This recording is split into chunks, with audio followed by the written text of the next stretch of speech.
Hello everybody. नमस्ते। जय श्री राम। आज की कहानी है अपरिचित की मदद। अपरिचित, परिचित यानी जानने वाला, अपरिचित यानी बिना पहचान को भी मदद करना। और ये कहानी नंबर है 129। तो ये पुरानी कहानी है। ये बंगाल के एक प्रख्यात महापुरुष होकर गए। उनका नाम था श्री ईश्वर चंद्र विद्यासागर। उनका पूरा जीवन मानव और समाज की सेवा में बीता। एक दिन उन्होंने अपने कर्मचारी को कहा, देखो, कलुटोला में अमुक गली के अमुक नंबर के घर में एक मद्रासी भद्र पुरुष रहते हैं। वो एरिया है, वो कलीटोला, गली नंबर, ऐसा।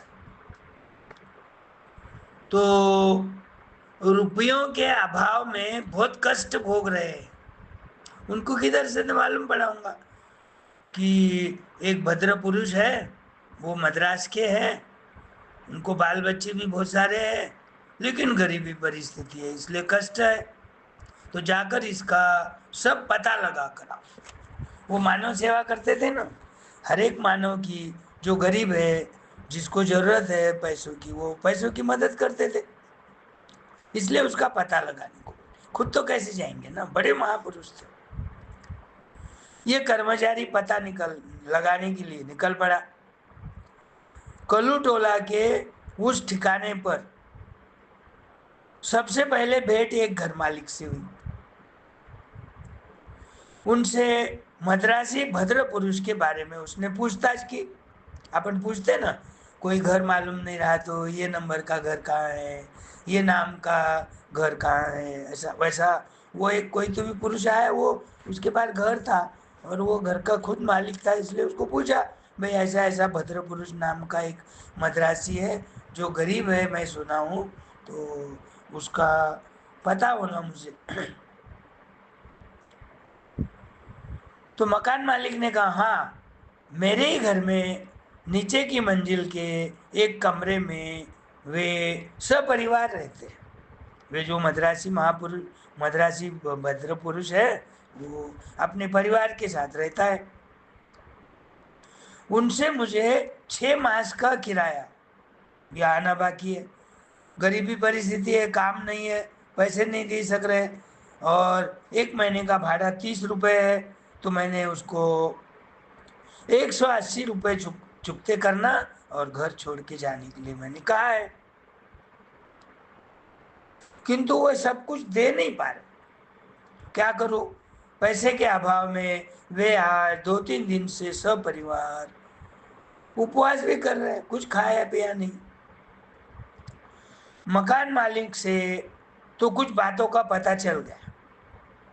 वो ईश्वर चंद्र जी ने ये कर्मचारी को भेजा था ना, भाई क्या बात है, क्या परिस्थिति है उनकी, क्या मदद होना, पता लगाने के लिए भेजा था। पहले ही मालिक से पता लग गया। वही घर मालिक था, उसके ही घर में किराए से रहते थे, लेकिन 6 महीने से किराया देना नहीं हो रहा था। और उसने बोला, भाई घर भी छोड़ देना और किराया भी चुकता करना। और सुना हूं मैंने 2-3 दिन से पिछले वो उपवास पर है, खाने को घर में एक दाना नहीं। तो ये बातें तो उसको मालूम पड़ गई। फिर उसने बोला, और कुछ मालूमात मिलती क्या, बोलकर वो मद्रासी भद्र पुरुष से मिलने के लिए जाता हो। तो देखा, वो घर मालिक ने पता बताया था ना, तो वो रूम में जाकर देखा तो घर में वो माँ भद्र भद्र पुरुष, उसकी पत्नी, उसकी 6 लड़कियां और 2 लड़के, सारे एक चटाई पे बैठे हुए हैं।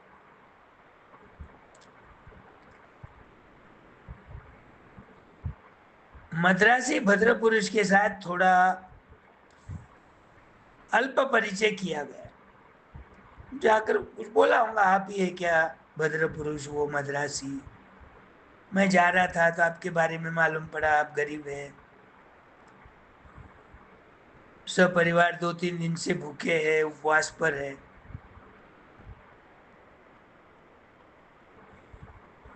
कोई परिचय नहीं वो दोनों का, लेकिन अब कोई बात पूछे तो अपन बोलना तो चाहिए ना। अपन कोई मिला तो क्या करते हैं, कौन से गांव के है, क्या नौकरी है, कितने बच्चे, अपन यूं ही पूछ लेते। ऐसी बातें पूछते पूछते अपनी दोस्ती हो जाती। तो वो भद्र पुरुष ने सारी बात उनको बता दी।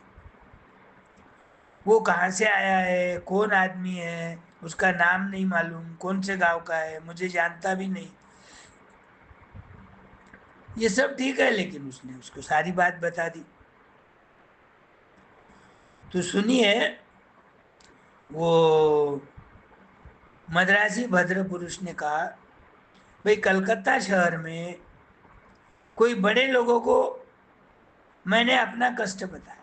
वो बोल रहा आप खुद, मेरी परिस्थिति का वर्णन किया, गरीब हूँ, पैसे नहीं है, लड़कियां ज्यादा है, खाने को सामान ज्यादा लगता, किंतु किसी ने भी एक कौड़ी की भी मदद नहीं की। अंत में एक भद्र पुरुष ने मुझे एक पोस्ट कार्ड दिया। खाली पोस्ट कार्ड नहीं, पोस्ट कार्ड पर कुछ लिख कर दिया। मुझसे बोला, इस शहर में एक परम दयालु विद्यासागर रहते हैं, उसके लिए तुम्हारी दुर्दशा की कथा लिख दी है।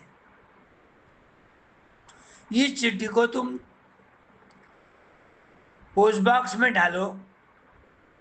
वह पोस्ट कार्ड जब ईश्वर चंद जी को मिल जाएगा तो तुम्हारा भाग्य खुल जाएगा। यथा समय सारी खबर विद्यासागर को मिल गई थी। उन्होंने उस अपरिचित अनजाने दुख से पीड़ित मद्रासी को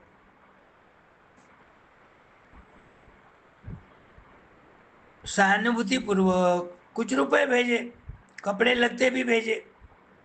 अंत में जब वो मद्रास लौट जा रहा था तो जाने आने का टिकट का खर्चा भी दिया।